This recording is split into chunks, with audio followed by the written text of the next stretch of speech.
Hello అండి. అందరికీ నమస్కారం. Welcome back to our channel. Andhra Pradesh రాష్ట్రంలో మనకు ఈ జూన్ నెలలో విడుదల కాబోయేటువంటి పథకాల గురించి మీకు క్లియర్‌గా అయితే ఎక్స్‌ప్లెయిన్ చేస్తాను. 1 తారీఖు నుంచి 30 తారీఖు లోపల ఎన్ని పథకాలైతే విడుదల కాబోతున్నాయి, అందులో కొత్త పథకాలు ఎన్ని, ఆ పథకాల ద్వారా లబ్ధిదారులు ఎవరెవరు అర్హులైతే అవుతారు, సో ఏ లబ్ధిదారులకు ఎంతెంత చేకూరుతుంది, వాటికి సంబంధించి మీరు ఏమైనా దరఖాస్తులు చేసుకోవాలంటే ఎట్లా చేసుకోవాలి, డాక్యుమెంట్స్ ఏమేమి అవసరమవుతాయి, సో ఈ ప్రాసెస్ గురించి మొత్తం కూడా మీకు స్టెప్ బై స్టెప్ అయితే ఒక్కొక్క పథకం గురించి అయితే క్లియర్గా ఎక్స్ప్లెయిన్ చేసేస్తాను. మీరందరూ కూడా ముఖ్యంగా వీడియోని అయితే ఎండ్ వరకు చూడండి. ఎండ్ వరకు చూసి ఈ వీడియోకి ఒక చిన్న లైక్ చేయడం అయితే మర్చిపోవద్దు. అలాగే ఫస్ట్ టైం ఎవరైతే ఛానల్ని విజిట్ చేయడానికి వచ్చారో ప్రతి ఒక్కరు కూడా ఛానల్ని సబ్స్క్రైబ్ చేసుకునేసి పక్కనే ఉన్నటువంటి బెల్ ఐకాన్ క్లిక్ చేసి ఆన్లో అయితే పెట్టుకునేసేయండి. నెక్స్ట్ టెలిగ్రామ్ గ్రూప్ను కూడా ఒకసారి వెళ్ళి విజిట్ చేయండి. టెలిగ్రామ్ గ్రూప్లో కూడా మీకు యూజ్ అయ్యే కంటెంట్ అప్డేట్ అయితే చేస్తూ ఉంటాను. ఇక లేట్ చేయకుండా వివరాల్లోకి వచ్చేసినట్లయితే మనకు ఆంధ్రప్రదేశ్ రాష్ట్రంలో రేపు జూన్ 1 తారీఖు నుంచి మనకు 30 తారీఖు లోపల విడుదల కాబోయేటువంటి పథకాల గురించి అయితే మీకు క్లియర్గా ఎక్స్ప్లెయిన్ చేస్తాను ఈ వీడియోలో.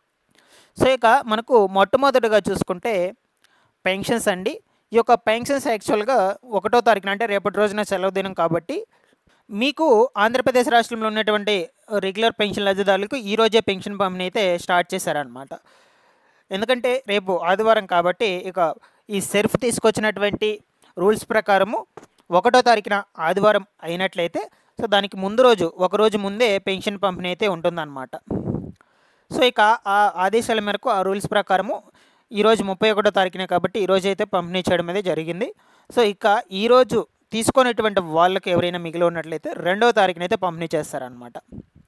సో మనకి 2 రోజులు మాత్రమే పంపిణీ చేస్తారు. రేపటి రోజున పెన్షన్ పంపిణీ అయితే ఉండదు. సో వీలైనంత త్వరగా మీరందరూ కూడా వచ్చేసి ఇంకా ఎవరైనా తీసుకోకుండా ఉన్నట్లయితే 2వ తారీఖునైతే పెన్షన్ అయితే కలెక్ట్ చేసుకొని అయితే వెళ్ళిపోండి. ఇక దాని తర్వాత మీకు పెన్షన్ అయితే పంపిణీ చేయరు. ఇక వచ్చే నెలకైతే మీరు పెన్షన్ తీసుకోవాల్సి అయితే ఉంటుందన్నమాట. 2 నెలలకు కలిపేసి 2 నెలల పెన్షన్స్ కలిపి ఆ నెలలో అయితే అంటే జూలై నెలలో అయితే తీసుకోవాల్సి అయితే ఉంటుంది మీరు. ఓకేనా? సో ఈ విధంగా అయితే ఉన్నాయి మనకు రెగ్యులర్ పెన్షన్ లబ్ధిదారులకు సంబంధించి. నెక్స్ట్ చాలామంది కూడా అనర్హులను అయితే గుర్తు చేశారు కదా. సో అర్హులైనటువంటి వాళ్ళకి మాత్రమే ఈ యొక్క రెగ్యులర్ పెన్షన్స్ అయితే ఇస్తూ ఉన్నారు. అనర్హులకైతే ఇవ్వరన్నమాట.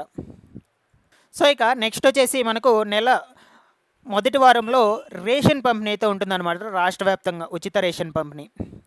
ఈసారి వచ్చేసి ఈ రేషన్ పంపిణీ చేయడానికి ఎన్డీయూ వాహనాలు అయితే రావన్నమాట. వాటిని అయితే కంప్లీట్గా అయితే రద్దు చేశారు.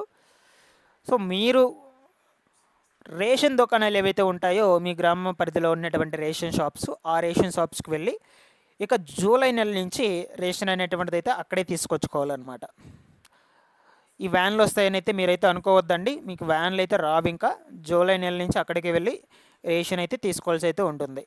ఈ జూన్ నెల నుంచి ఇక మనకు 65 ఏళ్ళు పైబడినటువంటి వాళ్ళు, ఈ యొక్క వృద్ధులు, దివ్యాంగులు ఎవరైతే ఉంటారో వాళ్ళకి మాత్రం ఈ రేషన్ డీలర్లు ప్రతి నెల కూడా రేషన్ వచ్చేసి డోర్ డెలివరీ అయితే చేస్తారనమాట. వాళ్ళకి డైరెక్ట్గా ఇంటి దగ్గరికి తీసుకొచ్చి అయితే ఇవ్వడం జరుగుతుంది. ఎందుకంటే వాళ్ళు ఆ రేషన్ దుకాణం దగ్గరికి వెళ్ళి రేషన్ తీసుకోలేని పరిస్థితిలో ఉంటారు కాబట్టి మ్యాక్సిమం 65 ఏళ్ళు పైబడినటువంటి వాళ్ళు. అందుకొరకు ప్రభుత్వం అయితే ఈ నిర్ణయం అయితే తీసుకునింది. ఇక ఈ విధానాన్ని అయితే అమలు చేసిందనమాట. సో మీరు గుర్తుపెట్టుకోవాల్సింది ఒకటేనండి, రేషన్ దుకాణాలకు సంబంధించి మీకు రేషన్కి సంబంధించి ఎండిఓ వాహనాలు అయితే రావు. మీరు డైరెక్ట్గా రేషన్ షాప్స్కి వెళ్ళి మీ యొక్క ఆధార్ కార్డు మీ యొక్క రేషన్ కార్డు తీసుకువెళ్ళి మీకు కావాల్సినటువంటి ఎంతమంది మెంబర్స్ ఉంటే అంతమందికి బట్టి బియ్యం కూడా వేస్తారు కదా, అదైతే మీరు తెచ్చుకోవాలి. దాంతోపాటుగా మనకు ఇంచుమించుగా 5 నుంచి 6 రకాల సరుకులు కూడా అందజేస్తారు వాళ్ళు. ఆ సరుకులను కూడా తీసుకొచ్చుకోవాలి. ఇక నెక్స్ట్ వచ్చేసి మనకు ఈ జూన్ నెల 12వ తారీఖున దాదాపుగా 4 పథకాలను అయితే మొదలు పెట్టబోతున్నట్లు ప్రభుత్వం అయితే చెబుతూ ఉంది. సో అయితే ఇందులో పక్కాగా గన్షాట్గా ఏ పథకాలు అనేటువంటి వాటిని అయితే విడుదల చేస్తారో నేను మీకు ఎక్స్ప్లెయిన్ చేస్తాను. ఆ పథకాలు ఏంటో కూడా చెప్తాను. సో రిమైనింగ్ పథకాలు అనేటువంటి విడుదల చేస్తారా చేయరా, ఓకేనా? సో మొత్తంగా నేను 4 పథకాలు అయితే చెప్పాను కదా. సో అందులో పర్టికులర్గా ఏ విడుదల చేస్తారైతే ముందుగా చూద్దాము. సో ఇక తల్లికి వందనం అండి. ఈ తల్లికి వందనం పథకాన్ని ఖచ్చితంగా అయితే ఆ రోజునైతే రేపు నెల 12వ తారీఖున, ఓకేనా, అంటే జూన్ నెల 12వ తారీఖున స్టార్ట్ చేసేస్తారనమాట.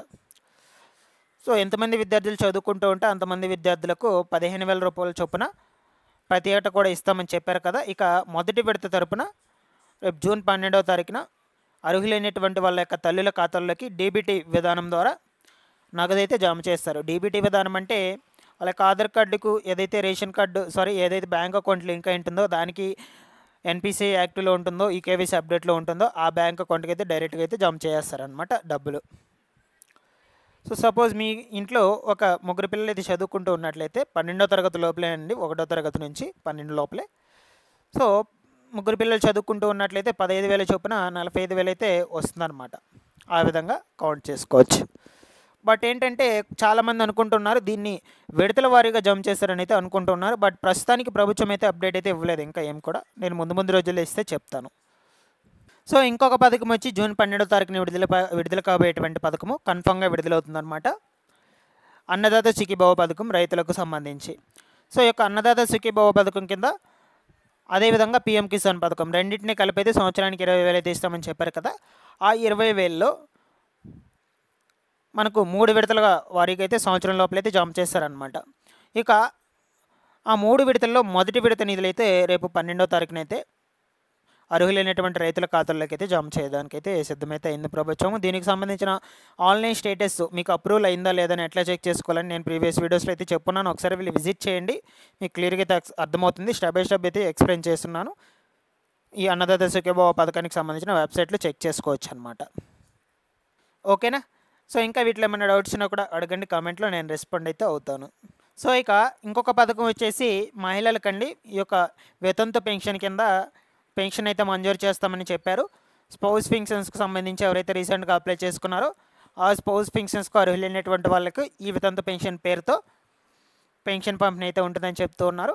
దీనికి సంబంధించి ఆల్రెడీ కూడా మనకు అఫీషియల్గా జీవో కూడా పాస్ చేయడం అయితే జరిగింది, సర్క్యులర్ కూడా విడుదల చేయడం అయితే జరిగింది. 11వ తారీఖున ఎవరైతే గ్రామ వార్డు సచివాలయం అధికారులు ఉంటారో వాళ్ళు మొత్తం కూడా అమౌంట్ అయితే కలెక్ట్ చేసుకొచ్చుకోవాలి. సో ఇక 12వ తారీఖున అర్హులైనటువంటి వాళ్ళకైతే ఈ యొక్క వితంతు పెన్షన్ కింద 4,000 రూపాయలు అయితే జమ చేయడం వాళ్ళకి ఇవ్వడం అయితే జరుగుతుందన్నమాట. ఇది కూడా కన్ఫామ్గా విడుదలయ్యేటువంటి పథకము. ఇది కూడా కన్ఫామ్గా స్టార్ట్ చేస్తారు. ఇంకొక పథకం అయితే ఉండండి, అది వచ్చేసి ఉచిత ఇల్లు. సో ఇది మనకు కొంచెం డౌట్గానే ఉంది, ఎందుకంటే రాష్ట్రంలో ఇంకా కూడా ఇల్లు అనేటువంటిది అయితే మ్యాక్సిమం కంప్లీట్ కాలేదు. 3 లక్షల ఇళ్ళనైతే 12వ తారీఖున స్టార్ట్ చేస్తామని చెప్పున్నారు. బట్ ఇంకా కూడా కంప్లీట్ కాలేదు కాబట్టి ఇది దాని మీద అంతైతే హోప్స్ అయితే పెట్టుకోవద్దు, విడుదల చేస్తారా చేయరా అని. ఓకేనా. నేను ఎప్పటికప్పుడు అయితే అప్డేట్ చేస్తూ ఉంటాను ఒకవేళ విడుదల చేసినట్లయితే. రెగ్యులర్గా ఛానల్ని సబ్స్క్రైబ్ చేసుకునేసి బెల్ ఐకాన్ అయితే ఆన్లో పెట్టుకునేసేయండి.